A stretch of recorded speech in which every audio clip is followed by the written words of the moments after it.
นี่ตัวนี้คือราคาป่านะทุกคนเจ้าแห่ง AVG มัน336เพชรนะทุกคนเจ้าภูเขาไฟ315เพชรโอเคส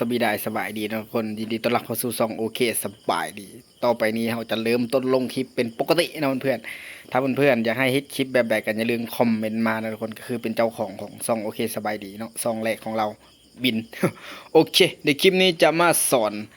ขายป่านะทุกคนก็คือหลังจากเรามาซิดเบ็ดอยู่นี่แล้วหรือมาตึกเบ็ดเนี่ยหรือว่าตกป่าเนาะหลังจากเราได้ป่านี้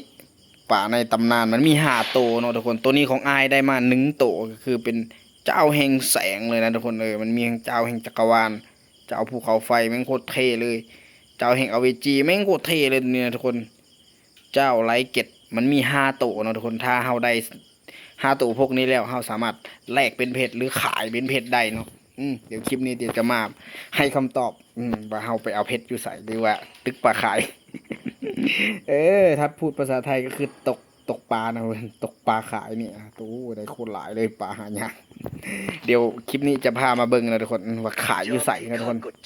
หลังจากเราได้ปลาดีๆมาแล้วนะทุกคนมาที่ร้านค้านะทุกคนทุกคนจะสังเกตข้างเทิงนะทุกคนมันจะเขียนว่าประมูล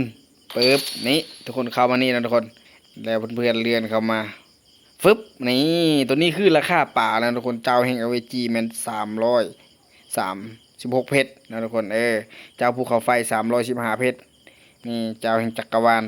315เจ้าแห่งแสง21เพชรโอ้โหน้อยจัดนะทุกคน เจ้าไรเก็ตมัน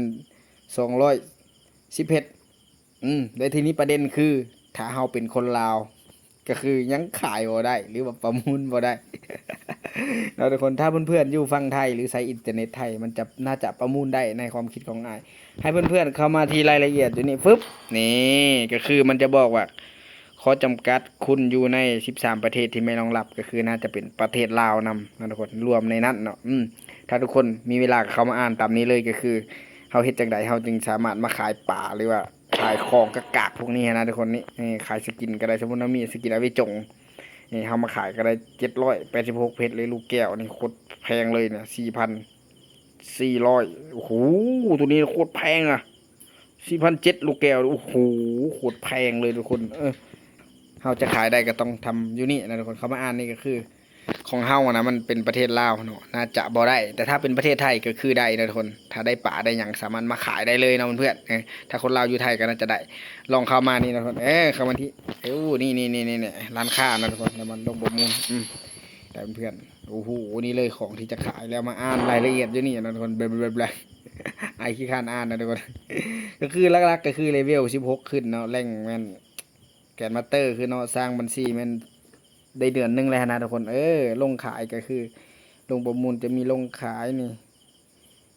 เสนอราคาซื้อขายยกเลิกนี่แต่ตามนี้เลยนะทุกคนถ้าคนใดมีเวลาเข้ามาอ่านได้แต่ประเทศลาวยังบอกได้นะทุกคนก็คือทำใจไปสักก่อน ก็คือทำใจไปสักก่อนนะทุกคนแล้วมีอีกอันหนึ่งเราจะมาแนะนำก็คือรับสกินฟรีของตัวนี้ของแอคลัสนะทุกคนให้ทุกคนเข้ามาเล่นเกมเฮ็ดภารกิจอะไรกับล็อกอินพวกนี้แล้วหลังจากเขาได้มาซาวโทเค็นเขาก็มาแลก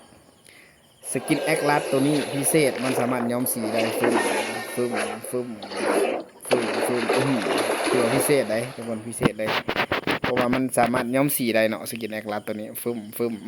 อย่าลืมเข้ามาเฮ็ดภารกิจแล้วรับได้เนาะทุกคนถ้าทุกคนบ่อยากได้นะทุกคนก็แลกเป็นพวกโทเค็นไปแลกกิโลหรือว่าแต้มไปซุ่มสกินอวิจงก็ได้เนาะก็คือพวกสกินอวิจงนี่นะทุกคนก็คือตอนนี้ไอก็มีอยู่500ปลายเนาะก็คือ1,000จึงสามารถแลกได้1,000เนาะเวลาก็ยังหลายอยู่นะทุกคนยังหลายมืออยู่เวลาก็ยังหลายมืออยู่เนาะ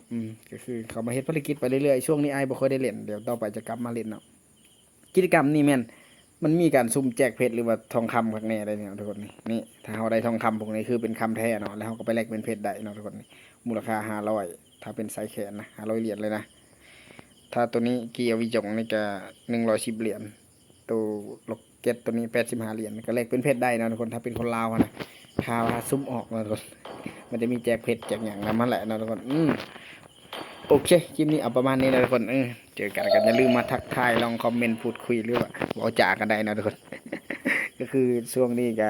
เฮ็ดคลิปอย่างก็มีแต่อยากพิดกฎเนาะ YouTube ก็เลยก็ลงคลิปแบบระวังนะทุกคนอย่าลืมสำหรับคนใดที่ว่า